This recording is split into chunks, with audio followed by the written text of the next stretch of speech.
Well, we Americans have a reputation, and one that we've earned, I think, for not knowing or caring too much about the politics of other countries. And I think this attitude was best summed up by The Simpsons very early, back when they were funny, when they were talking about the outcome of the World Cup, and the announcer said, "Now to determine which is the greatest country in the world, Mexico or Portugal."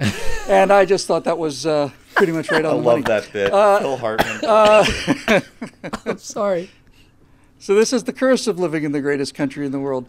But, you know, sometimes, as we've said many times on the show, in fact, virtually every episode is about the fact that you may not care about politics, but politics cares about you, and it's coming after you. So I want to talk about something that could be extremely alarming, could be potentially good, but is certainly not looking good on the surface, and that is in reference to this headline that I saw a week ago, where a Mexican presidential candidate said that moving to the United States, living in the United States, simply going from Mexico to live in the United States is a human right. Not should be, it is. This was a contender for the president of Mexico, and I thought obviously some sort of outcast lunatic, and you get those all over the place. Now I open up the headlines and I see, according to Reuters, the headline that follows: "Scourge of Mexico establishment poised to capture presidency," and imagine my surprise to find out that Andrés Manuel López Obrador, the same guy who said that Mexicans have a human right to simply go across the border and live in America, that he's going to encourage floods and waves of immigrants, is apparently the front runner and is likely going to be the next president of the Mexican Republic. Scott, what does that do for your particular antenna in terms of national defense and all the rest of it, to have a person say, your neighbor basically say, my kids have a perfect legal and moral right to go to your house and watch your TV and eat out of your fridge and bring all their friends over and sleep on your couch? Well, I'm just thinking, if I were a Mexican citizen of means, that I would see that as an invitation to get the heck out of Mexico as fast as possible, because anybody of any morality, dignity, and ability is going to abandon a country that's run by a guy like that. Because instead of saying what he should say, which is, and I agree, it should be a human right for any group of people to make their nation into a classical liberal capitalist republic.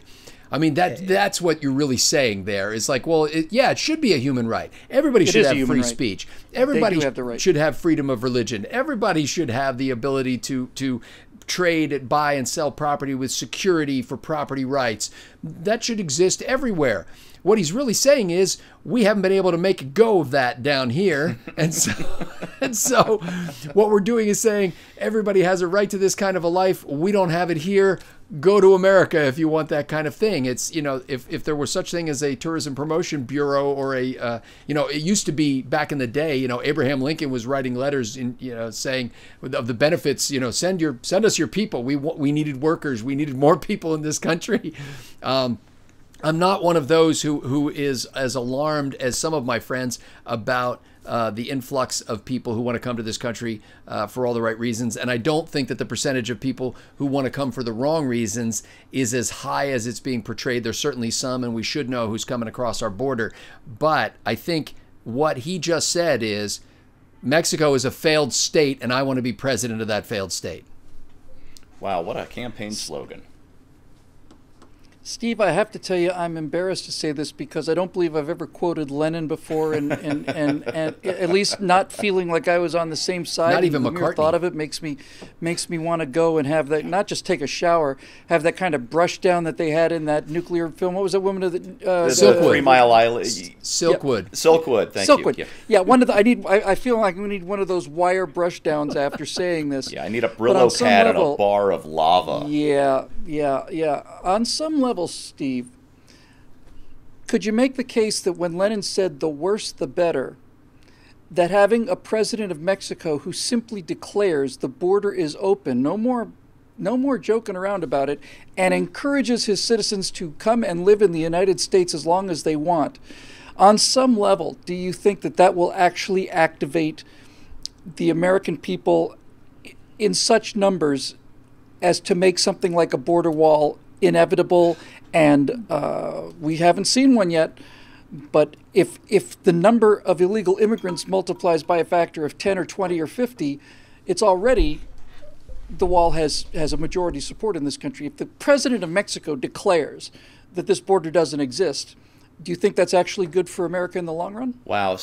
Once again, a lot to chew on here. I'm going to start by paraphrasing something Glenn Reynolds has been saying for a while. The first part of what he says, I get exactly.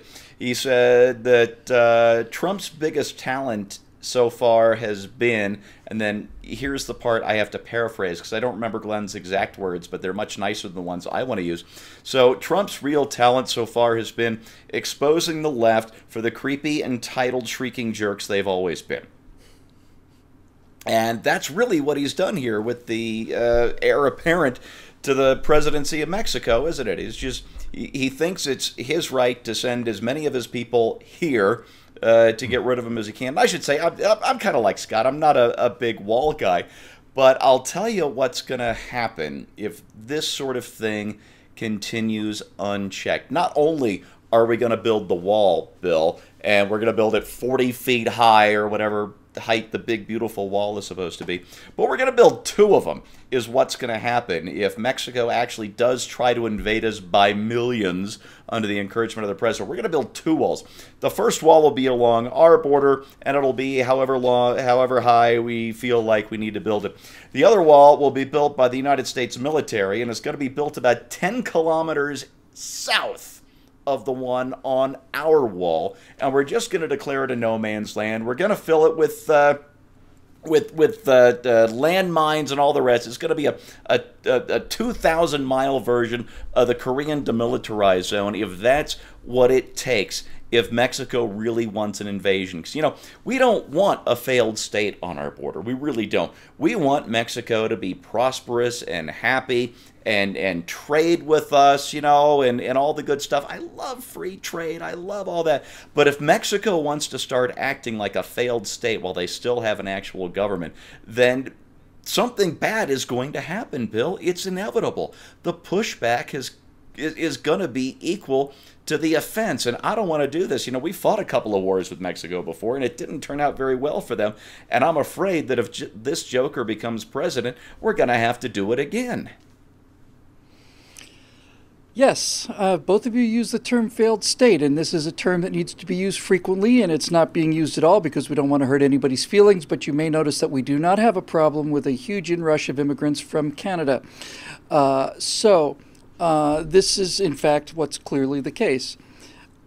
This gentleman appears to be very left-wing. He's very populist. There is an awful lot here that looks an awful lot like Hugo Chavez to me, and that's not a good sign. I don't know if he's talking so much about nationalization, but let me present a counter case because there is something in here that I think is very, very important. He is running, this Obrador is running on an anti-corruption campaign, and he is connecting directly with the with the Mexican people by saying that our entire government is corrupt and he's going to put an end to it, and that's why he's winning this election coming out of nowhere, essentially with no party backing or anything like that. I saw something recently that changed my opinion of Mexico and Mexicans. I've always admired and liked the Mexicans here in Los Angeles, a great many of them. They're family people. They're the hardest working people I've ever met. They're gentle and kind people. I love them all, the ones that I've gotten to meet. But I saw a story from 2014 about a province in Mexico where the people were rising up, arming themselves with automatic weapons and patrolling around in pickup trucks with letters marked on it in white soap. And what these militias were doing was recovering individual villages for the people that lived in this village to simply push away these narcotic cartels.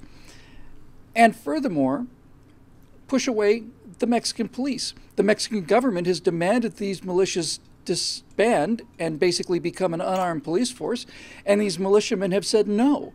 The Mexican police force is as corrupt as the drug cartels. That's why we have the problem. The reason we've got these drug cartels is because the Mexican government allows it because they get paid by the drug cartels. And I thought to myself, one of these gentlemen is risking his life. He's an elderly man. He's got a big white beard. They call him Papa Smurf. He used to be a lime grower, apparently. And he got tired of watching his people being murdered and having their property stolen by these drug cartels. So he took up arms. And he's got tremendous popular support. And young Mexican men are joining this guy at great risk to their lives, not just of being killed, but being tortured and beheaded and dismembered and killed by these drug cartels. And they're fighting not only these cartels, but they're fighting the government. They refuse to become disarmed by the government because they say the government is as much of a problem as the drug cartels are. So my hope is that by fighting corruption, this gentleman, if he wins election, will start the fundamental elements of the restructuring of Mexico into a prosperous country. Mexico is a failure because of the Mexican government. That's right. Because of the Mexican government. It has been corrupt since there's been a Mexico. It has been a corrupt kleptocracy with different faces on it, and it's never changed.